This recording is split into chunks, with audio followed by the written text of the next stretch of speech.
Hello and welcome to Moves and Tea.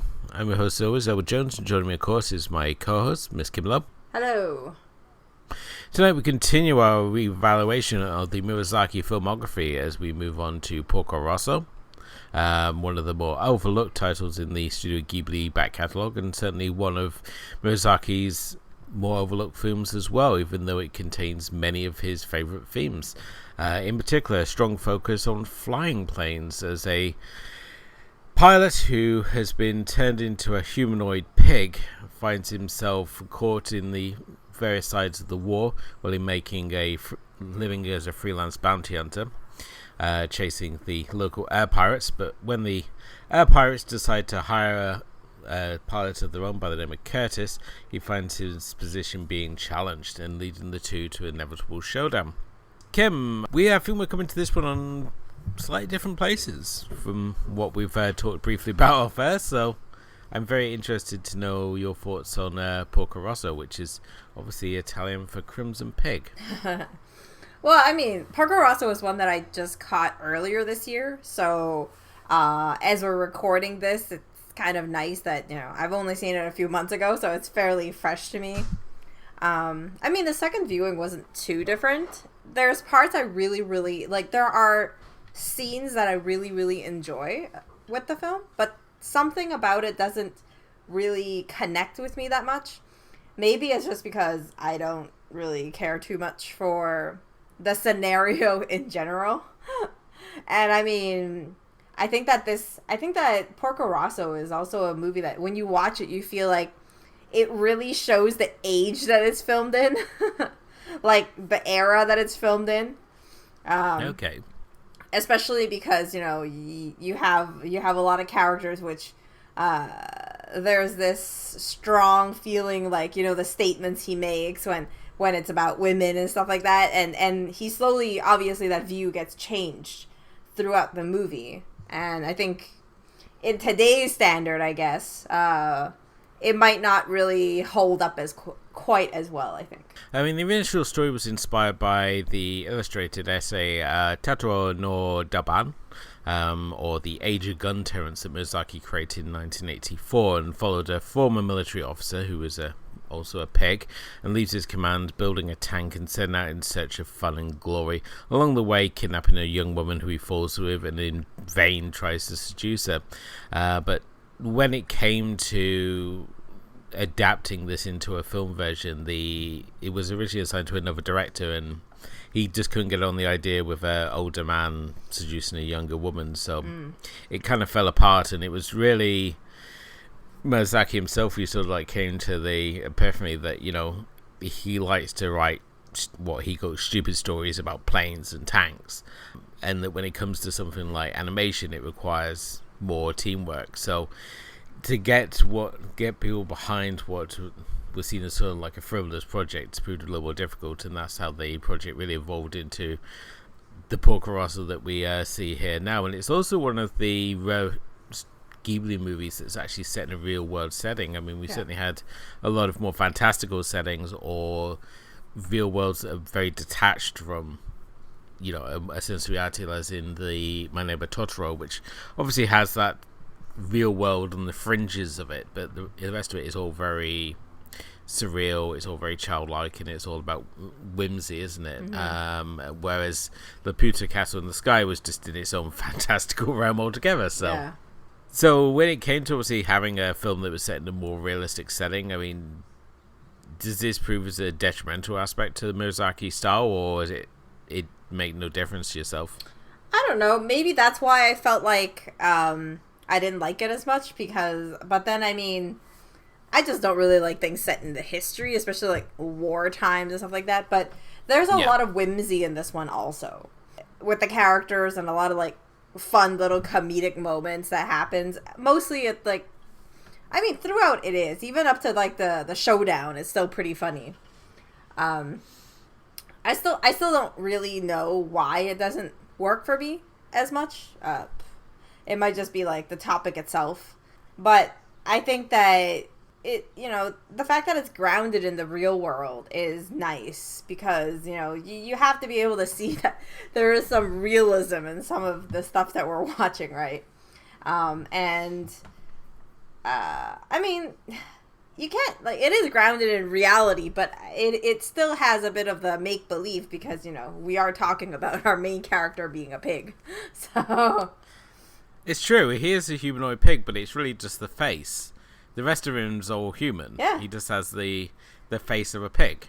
And even when we look at the design of this character, I mean, it's more just like, it reminds me a lot of that Christina Ricci movie Penelope, where she's got the pig snout, and that feels very much the same with the character Porco. I mean, his general face is the same. It's just he has obviously the pig ears and he has the snout, but he doesn't have like the fang teeth or anything. He's got a very humanoid jaw to him, and the rest of him is just this sort of like portly sort of character who also happens to be a fantastic hotshot pilot. So he's kind of like a Biggles-esque character. I mean, the whole film itself, it feels like a 1930s serial, something that like belongs to the world of Biggles or Indiana Jones, to an extent maybe something like Dan Dare. It's that real sort of whimsiness to it, and the fact that he doesn't, though he's a bounty hunter, he hunts these sky pirates, but he only damage their planes. He would never actually endanger anyone's human life. And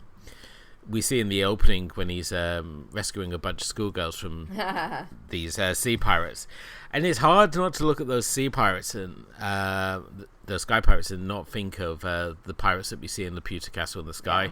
And I think it's the design is very similar. Obviously, but just how comical they are, like the schoolgirls on the plane, and they're all like messing around where they're like not taking this kidnapping at all seriously. And even when he like shoots it down, they're like, "Oh, plane's still in pretty good shape," and then like the back end falls off it. And these little moments I just really enjoy about the film. And even like when you look at his little setup that he's got, because he lives in essentially in a secluded beach, and he's got his tent and he's got his record player, and he just spends all his days like asleep until he's like a bounty comes along. And I was like, oh, that's the hideaway I want to have. When we make our money, that's like you. When you look at cinema, and you often see like Tony Stark's like apartment in Iron Man, or you know, the Avengers Tower. It's all like, oh, I'd like to live there. And I was like looking at that beach in Porco Rosso. I was like, nope, that's the dream right there. Just isolated on my own private island. It's because we have wailing kids, right? That's the main reason. You just want a place where you can quiet, no one's gonna bother you, a little runaway space, you know. The vision gets smaller by the day. I think I'm down to just like being happy with like a DVD closet at the minute with a leather chair, being surrounded by my precious. Like I see like people building like their own Criterion cupboards, and it's sort of like that's the dream now. Like before it used to be like to have like the big bookcases of like your collection, and then you have kids and they start messing with all your stuff, so you just want a closet, just one little closet to store your bits in. Yeah. So when I saw that secluded beach, and it was like, oh, that's just so perfect.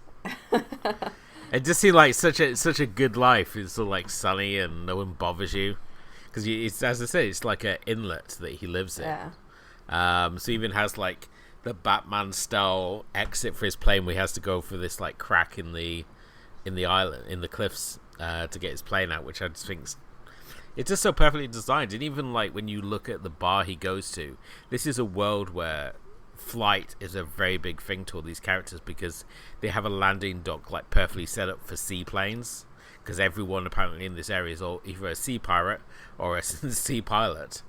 So well, I mean, Hotel Adriano, which is the name of the restaurant or bar or whatever that he goes to, is basically an island.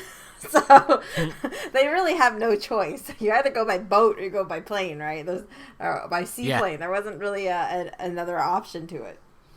Well, there's no shortage apparently of islands for you to do things on, it seems, according to this film, because the final island that they have on just seems to be a deserted island that they've set up for the pure purpose of having the showdown.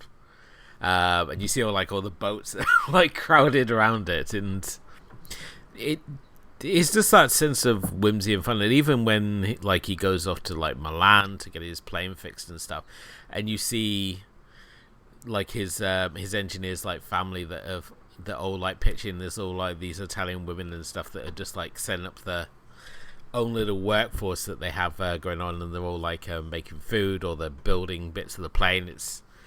There's just no part of this film I'm not overly charmed with, and I know that you said before there's like this is normally like a two viewing film. And there's other films in the Ghibli catalog I find like that, like Laputa, for example. But this one, I can put it on to start to finish and just watch it one sitting. It's never a chore. It just feels like the most wonderful whimsy sort of dream. But that's the thing that really puzzles me, because I like so many parts of it when I watch it, but then I just never seem to be like super invested in it, and that's the main thing. And I think it just comes to the fact that for most Miyazaki movies, and even when I talk to people who love Studio Ghibli in general, we there's always this, a different age or when you got exposed to his work or the studio's work will create a different appreciation for a different film. Like, I have a friend who truly is absolutely in love. Like, his favorite movie is Porco Rosso, and he's a bit older than me.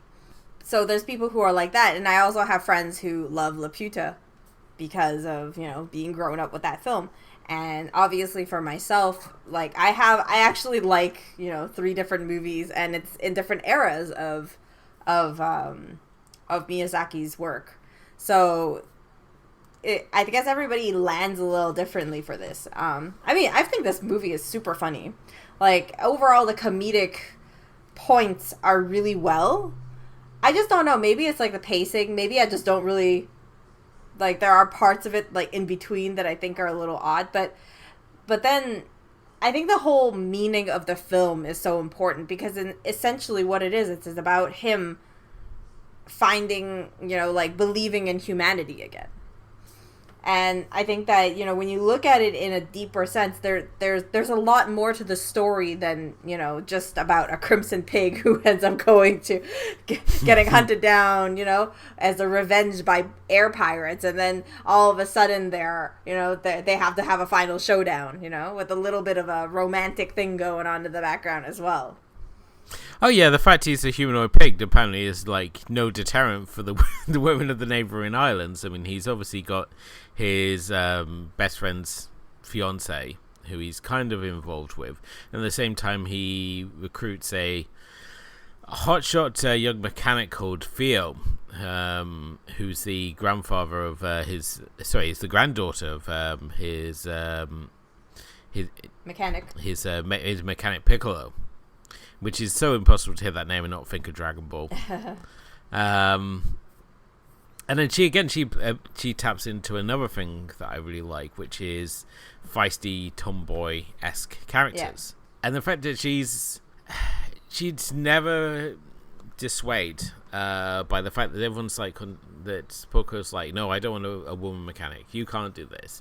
And that she forces her way into his life. He's sort of like, I live on an island, I live in a tent. He's like, great, I love camping.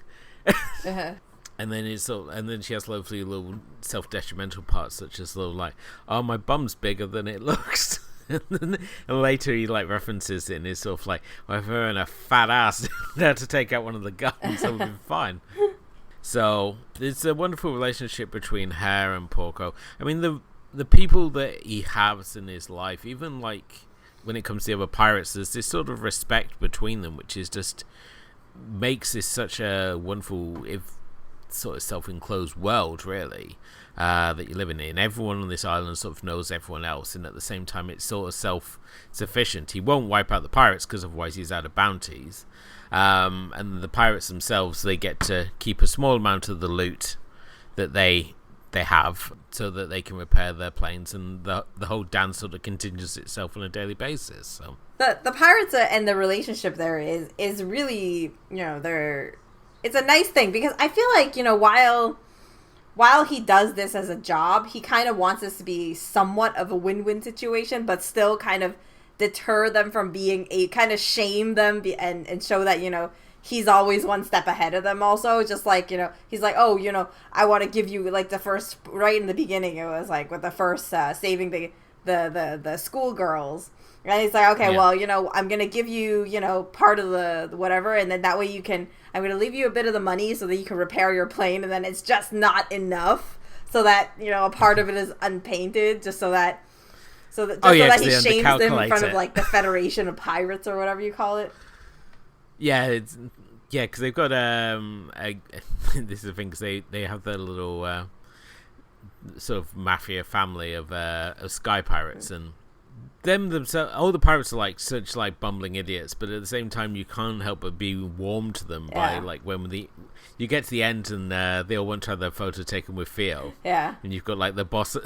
The bottom there, who's sort of like quickly posting, and all these other pirates are like crammed in when Susie proposes having a photo taken with her. And when they're given like the bets, and he's like, Kirsten's got his sort of like little assistant there, and he's sort of like, the bet goes on the chair, you dumbass.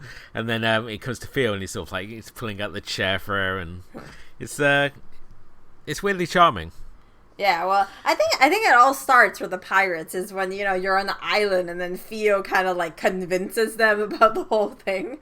And then they easily like kind of get them into, agreeing to a fair thing and making them believe her that about like the honor of it all. And I mean, when it comes to obviously the emotional content of the film, we do have the bit of the backstory where the Porco talks about how he got this curse, and we see him in this sort of story where he's fighting against a bunch of French planes, I believe it is, and you have this wonderful shot of all these planes engaged in dogfighting. It sort of brought back memories of Howard Hawks' Hell's Angels, and it ends with this him having this sort of vision where he's sort of like flying above the skyline, and you see all the fallen planes like going up into what looks like a vapor trail, but it's actually all these thousands of planes that have died in the sort of been shot down in the war. And it's actually inspired by a Roald Dahl short story called They Shall Not Grow Old.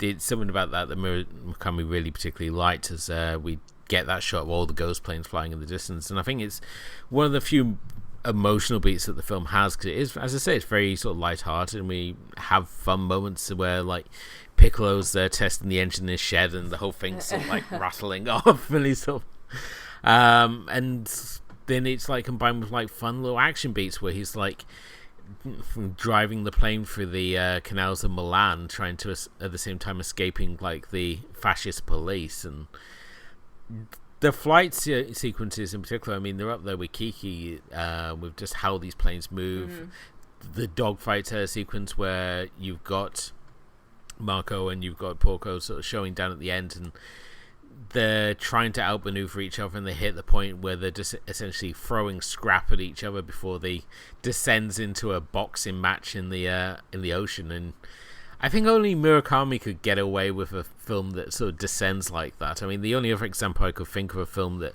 does that would be Stuart Gordon's Robojocks, which is also the same moment you can tell the budget ran out of the film, as they go into space and then essentially leave their giant battle robots to fight each other with sticks before proclaiming, "We shall always be robot warriors," and then the film ends.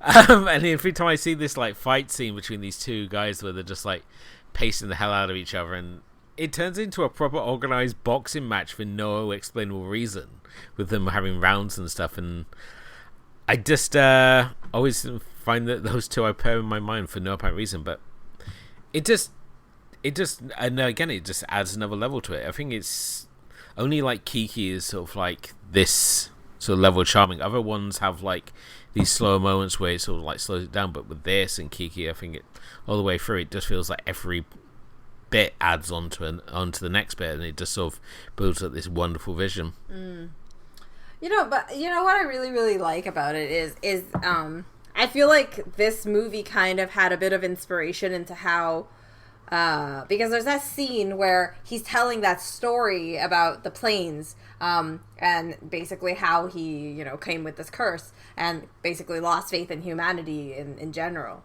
And it's really nice because as you look at him again, he's no longer Porco Rosso. He turns back into Marco, which is his human, side of him, for just a split second. And, you have that same thing when you're watching Howl's Moving Castle. And the main character in one part has that same moment where, as in the middle of the night, there's like a moment where Howl sees her back in her own form, in her youthful form. And I think that, like, obviously Howl comes much later, and it's an adaptation of, you know, a novel, and it's not like I don't know if Miyazaki came up with it or not. I did read the book, I think, but I don't remember it right now. So Okay. I don't remember that part specifically. That's, you know, like, that was a connection that I really, really appreciated. Like, I thought that was such a nice addition to it.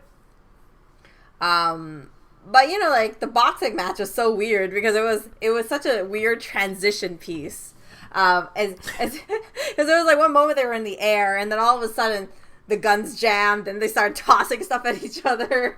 And then you just see, like, and then you're wondering whether, like, but even like during the flight scene when they're fighting, you can tell, like, from the narrative from the bottom as well, from the pirates, and I guess their knowledge of how Porco Rosso is, you start noticing that, you know, Porco Rosso is not as, you know, he's a bounty hunter, but he has his boundaries that he doesn't cross. And yeah, it's a code of honor, doesn't yeah, he? exactly. And, you know, one of them is he will not shoot to die, right? Shoot to kill. So basically, his only thing is he would shoot the engine, and that was one of the results why this went on for as long as it did, because he never had a clear shot. And when he did, basically, the guns jammed on both sides, and then, and then things started going down, and then it turned into a fist fight after all the tossing. I guess they ran out of stuff to throw at each other or something. That's the thing, and you have him where he's like, where Kirsty is trying to shoot him with a revolver, and Porco's sort of like, "You'll never get me with that cap gun," and then you see the bullet hole up behind him. And I don't know if you got it yourself, but there seems to be like an almost grudging respect by the end of this film between these two pilots. They've sort of realised that Porco just about edges him out, but they're both at such an exceptional level that it's almost like a thrill for them to have this challenge to sort of face off against each other. But, you know, like, the thing with Curtis is that I think by the end he really does this because he feels so, like, that the fact that he won over Porco the first time wasn't enough, because he got rejected by Gina, who he thought was probably more, like, he felt like, I guess he felt like there should be I don't know, just to justify Gina, right? Let him know, this idiot, that, you know, what he's missing out and what he isn't doing, and, you know, there's this woman waiting for you and you're just here, you know, type of thing.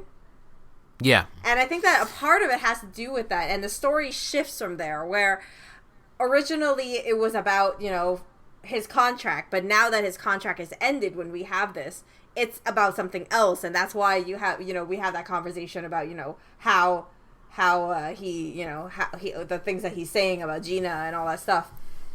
And it's an interesting story because they all pull it together, and it just turns into this, like, fight over a girl type of thing, because, you know, Porco's trying to save a girl, and at the same time Curtis is trying to win Gina over, gets rejected, and then he tries to win Theo, but then, you know, she turns into the bet type of thing. And yeah, it's quite an exceptional bet. Is sort of like, if he wins, that she has to marry him. Yeah, there's a lot of, and it's a real sort of bravado there. I mean, he's got great ambitions. That once he's finished his contract with the pirates, he's going to go off back to Hollywood and make movies, and he's going to liaise this into becoming president of the United States of America. And I mean, well, let's not forget that the Gripper himself managed to do that. So. Yeah, no, I mean, Curtis is an interesting character, yeah, with, like, wild aspirations, right? Takes the American dream to another level, I guess. But, you know, I think for Porco Rosso, it is one of the few films in Miyazaki's filmography. Obviously, there are some movies that I haven't seen yet, and that's coming up. But, I mean, it's one of the movies that I feel like has this very kind of an open ending. And I think it's one of the first times that there's like a scene after the credits, which can be missed easily. And that's one of the things that I thought was really interesting for this one, where, you know, when you have this ending, you kind of like keep it open with, you know, with a narrative, basically, yeah, a narrative by Theo, explaining how things go as an epilogue type of thing, and then, you know, it kind of leaves it open ended as to, you know, what happens with Gina and Porco and stuff like that, you know. I mean, Miyazaki had said that he wanted to do a sequel to Porco Rosso, but it just never seemed to materialize. And I know that it was towards the first time he attempted to retire that it was one of the projects he was going to work on next. And then obviously he took his first retirement, and he just has never really mentioned it again since. So whether or not we will see a follow up with Porco is sort of yet to be seen. So. But I'm just curious. You did watch the after credits scene, right? I did. Okay, yes, okay. It's where the Theo gives the voiceover, and it feels very open ended as to what happened, who he ends up with. No, because at the end of the credits, they actually have an extra scene, which kind of gives you a hint as to what happens. Okay, so it's like after Netflix all the cut that credits. off. It's ridiculous. Yeah, Netflix cut that off. It's all like, what are you going to watch next? It's like, okay. Right, calm down. No, I didn't obviously get to see that, so... No, there was one time because I cast everything. So cast doesn't like turn to the next thing. It doesn't like run, okay, now do you want to see this next movie, you know, type of thing. So I was just letting it run, and then all of a sudden there was a new scene that popped up, and I was like, what? Huh? Oh, wow. Wow, I know I'm going to go back and go rewatch the whole film now just to get that scene. It's like a 2-second scene, but it's you kind of like have a good idea about kind of what happens, I guess. But I don't know, people say that the last scene you're supposed to see like some hint of Porco Rosso being there, and I keep trying to look for it, and I'm like, am I blind? Is it me? You know? Like, and then I forget to look every single time, and I don't know.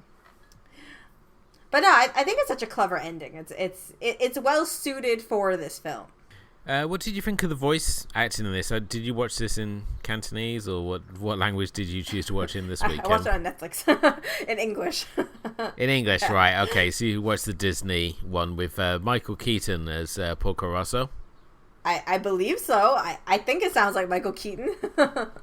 It's very hard to place what Michael Keaton. Because the thing is that you know the thing with it is that when you look at the film, the beginning shows that it was made with Japan Airlines. So I don't know if it was still the Japan Airlines voiceover or whether it was the Walt Disney voiceover, you know? So I really don't know which is which. Because on Netflix to me it's the Disney dub. Huh? On Netflix it's the Disney dub. It should be, so. right? I mean, I felt like it sounded like Michael Keaton, and then Curtis sounded like Carrie Ellis. So... Yeah, so, but yeah, I mean, I don't, it seemed to match for me, so I don't know, maybe I'm hallucinating, so I was like, I don't know. But no, I think the voiceover is really good. I don't think I ever watched it in the original. I might have watched the first time in original, but I can't remember right now. But no, English is just easier in general right now, especially when it's a movie that's a little bit harder for me to get through. I prefer watching it in English a little bit more. So yeah, our new producer has opinions. But yeah, this thing, because there's a lot of great voice acting in there. I mean, you've got Kimberly Williams-Paisley, but I can't really place anything she's been in at all. Brad Garrett is the voice of the boss of the Air Pirates. Right. Which I think is just a really great deep voice there, and I think his character is such a standout, even if he is the supporting character here. So I really enjoyed his performance here. So, but the Miyazaki is actually very fond of the French dub of this one, which saw Jean Reno as the voice of Porco.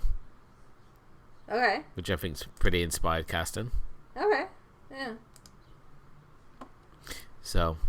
We have to go and watch this again in French. Sophie Duchamance is the voice of Gina. Jean-Luc Richemont is the voice of Curtis. And Theo is Adele Carasso.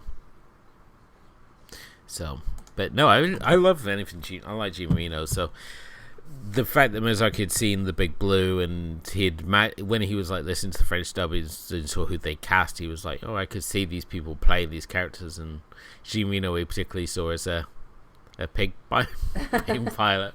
So good for him. Yeah. Well, I mean, going back to Kimberly William Paisley, I mean, she was in the only thing that I think I remember is she's the mom in the Christmas Chronicles.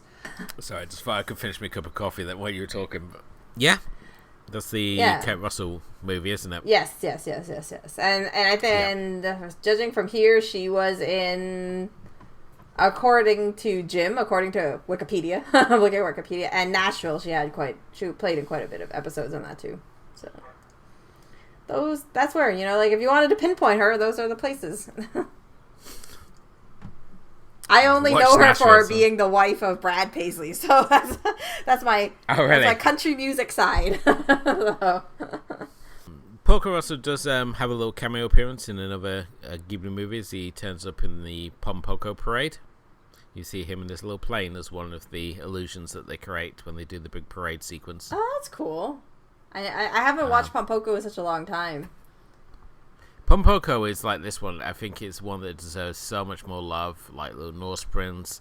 But, much like Grave of the Fireflies, no one ever watches it. Well, you know what? I mean, Studio Ghibli Part 2 will be all the other Ghibli movies that aren't Miyazaki. All the others. And all the rest. I mean, obviously, there's so many elements of this, and I think this is really almost feels like a test run for As the Wind Rises, which is obviously another film focused on plane and plane design, like we obviously have with this one. So, I'm trying to find ways that in some way I can convince you how great this movie is to me. So I don't need. I mean, you don't need to convince me. Like I said, there are so many parts that, like, whenever I rewatch it, I remember those parts, and I'm like, oh no, that was a really great part. Like the women building the plane. Oh my god, that was such a great scene. I thought that was so funny, especially like when you have Porco just hanging around and he's like rocking the baby, and then he's doing and then he's just doing random things because he can't do anything else. So there are so many scenes that when you watch the movie, you remember how good it is. But then there's something about Porco Rosso. Maybe it's the fact that I watched it so recently that it's one that is less memorable compared to all the other ones that I've seen before.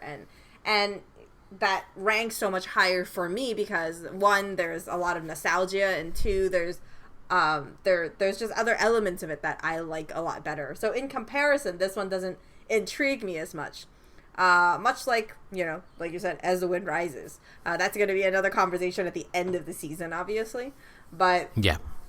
But I mean, As the Wind Rises is also something that a film that I caught in the Toronto Film Festival and in TIFF basically, and like the year that it was released, and I don't know, maybe it'd be nice, like we can talk about it later. And, the film experience for me, the cinema experience I had was not great. So I guess that affected how I liked the movie. I don't know.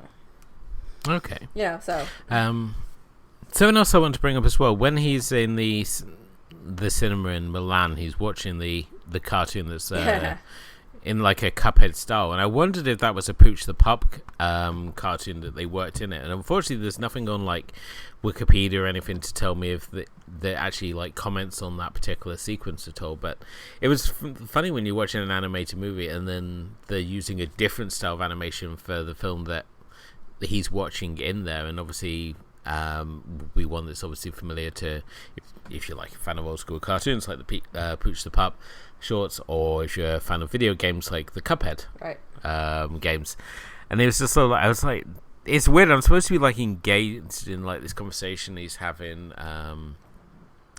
with his buddy who's warning him that the fascist police are out there looking for him, and I was so transfixed on the action that's happening on the screen. This little throwaway cartoon of this pup flying a plane and tying a dragon up in a knot. It's just like I'm just strangely fascinated by what's happening on the screen rather than what's happening in the story. And something else that we haven't really touched on as well is the fact that because obviously Porco, he sees himself as a pig, it seems to be his go-to excuse of like opting out of anything to do with the war or taking sides at all. And he's sort of like he uses this sort of furthest detachment from the rest of humanity. It's sort of like, oh, you're gonna have to choose a side. And he's like, I'm a pig. Yeah. And he just like wanders off. And he's sort of like, if he has to make a choice or do anything that he doesn't want to do, it's always like, but I'm a pig. I don't have to. Which I think is always was kind of fun as well. And like in Gina's bar, the only one photo of him, and he scrolled his own face out, and it just all adds to like the mystery of who he is. So yeah, I mean, Porco himself is a fairly deep character, I'd say. Because, like, just from the little things that you see and, why he's turned into a pig, why is there a curse, why is this about, what happened to him? And then all of a sudden, but when all this stuff is happening and you don't know, he goes to Italy and he's like, and then all you know is that they're, he's going there and there's a warrant out for him. But why is there a warrant out for him, right? And all this pieces together when he tells his story, because if not, you wouldn't have known what happened. Yeah, and certainly I think Miyazaki really draws Italy so well. Like, we saw this, and we assume that we're in Italy for Kiki's livery service as well, but when you look at the coastal towns he's sort of creating and these wonderful building designs that he includes, like the landscape and stuff, it's like, gives me those itchy travelling feet. It's sort of like, I need to get back to Europe and continue my cheese import operation. Oh, at least you're already in Europe. No, we're not, because we left Europe because we hired a bunch of Muppets. We were in Europe, but currently we're out of Europe, and I'm sure that when we have a shuffle, we will be back into Europe because it's not working out too well for us. So, yeah, we're just a feisty little island at the moment. Ah, okay. But, yeah, I'm just going to leave it at that. If you've been taught to the French, though, we're a bunch of tea-drinking lawn tenders. Which is great coming from a bunch of cheese-eating surrender monkeys. A lot of love going on there, right? Oh, this is... I don't know, as I said, how it runs in Canada, but we like to... have many opinions to our neighbours to the east. Yes, that is right, and the west as well.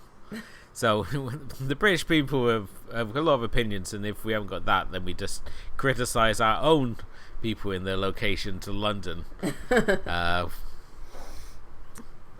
So no, thank you for listening. It brings us to tonight's show.